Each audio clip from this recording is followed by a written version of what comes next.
ஆடிய திருப்பாதம் அம்பலத்திலே நின்ற அண்ணாமலையாரை கைதோள். வடநாட்டிலே மிகவும் சக்தி வாய்ந்த மகான் துளசிதாசன். ஸ்ரீ அனுமனை ஸ்ரீ ராமச்சந்திர பிரபுவை நேரிலே தரிசனம் செய்தவர். ராமன சரிதம் என்னும் புகழ்பெற்ற கீர்த்தி மிகுந்த நூலை இயற்றியவர் மகான் துளசிதாசன். அவருடைய மடத்திலே அந்தணர்கள், வேதம் ஓதும் அந்தணர்கள் சாப்பிட அமர்ந்தபோது வெளியே வாசலிலே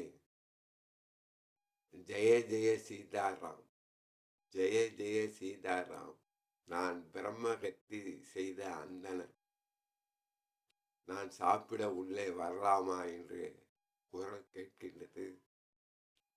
துளசிதாசர் ஓடிப்போய் பார்த்து,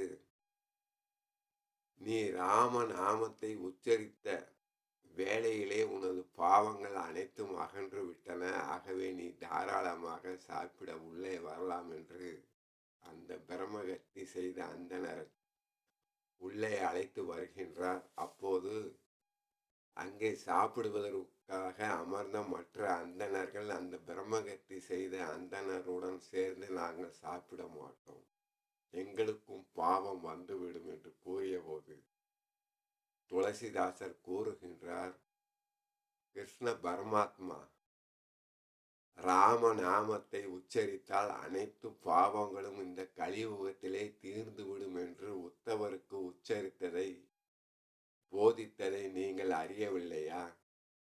மகா பாவி அஜாமிளன் இறக்கும் தருவாயிலே நாராயண மந்திரத்தை உச்சரித்தவுடன் அவன் நற்கதி அடையவில்லையா என்று அந்த மற்ற அந்தணர்களுக்கு விளக்குகின்றார். அதையெல்லாம் அவர்கள் ஏற்கும் மனநிலையிலே இல்லை. நீங்கள் கூறியதை நாங்களும் கேட்டு இருக்கின்றோம், நாங்களும் நூல்களிலே படித்து இருக்கின்றோம். இருந்தாலும் இந்த கலியுகத்திலே நாங்கள் எவ்வாறு நம்புவது? இருந்தாலும் நீங்கள் தினசரி இறைவனுக்கு படைக்கின்ற நெய்வேத்தியத்தை அருகிலே இருக்கின்ற சிவன் ஆலயத்திற்கு எடுத்து போய் அங்கே கல்லாக வீற்று இருக்கின்ற நந்தீஸ்வரருக்கு அழியுங்கள்.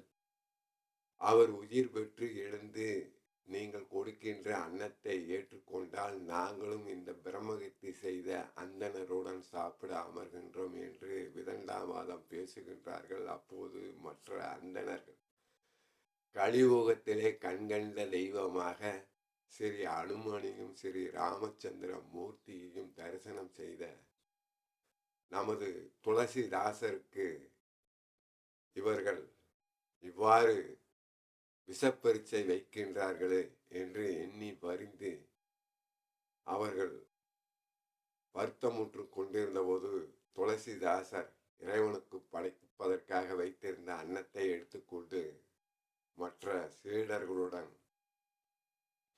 அருகிலே இருக்கின்ற சிவன் ஆலயத்திற்கு போய் கோவிலை நோக்கி, சந்திர மௌலீஸ்வரா, விஸ்வநாதா, ஆழகால விஷத்தை நீ உண்டது உண்மையானால் கல்லாக வீட்டு இருக்கின்ற இந்த நந்தீஸ்வரர் உயிர் பெற்று எழுந்து இந்த அன்னத்தை உண்ண வேண்டும் என்று அந்த கல்லாக வீற்று இருக்கின்ற நந்தீஸ்வரர் முன்பு அன்னத்தை வைக்கின்றார். அப்போது அங்கே ஒரு பெரிய அதிசயம் நடந்தது.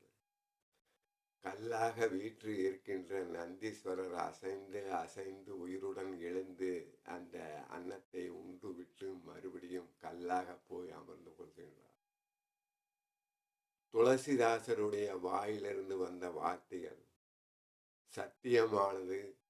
இந்த கலியுகத்திலே பாவங்களை போக்குவதற்கு கண்கண்ட மந்திரமாக இருப்பது ராமநாமமே என்பதை உணர்ந்த அந்த விதண்டாவாதம் பேசிய அந்தணர்கள் பிரம்மகத்தி செய்த அந்தணருடன் அமர்ந்து மடத்திற்கு வந்து அந்த அந்தணருடன் அமர்ந்து தாங்கள் முன்பு கூறியபடி அன்னத்தை போஜனம் செய்தார்கள்.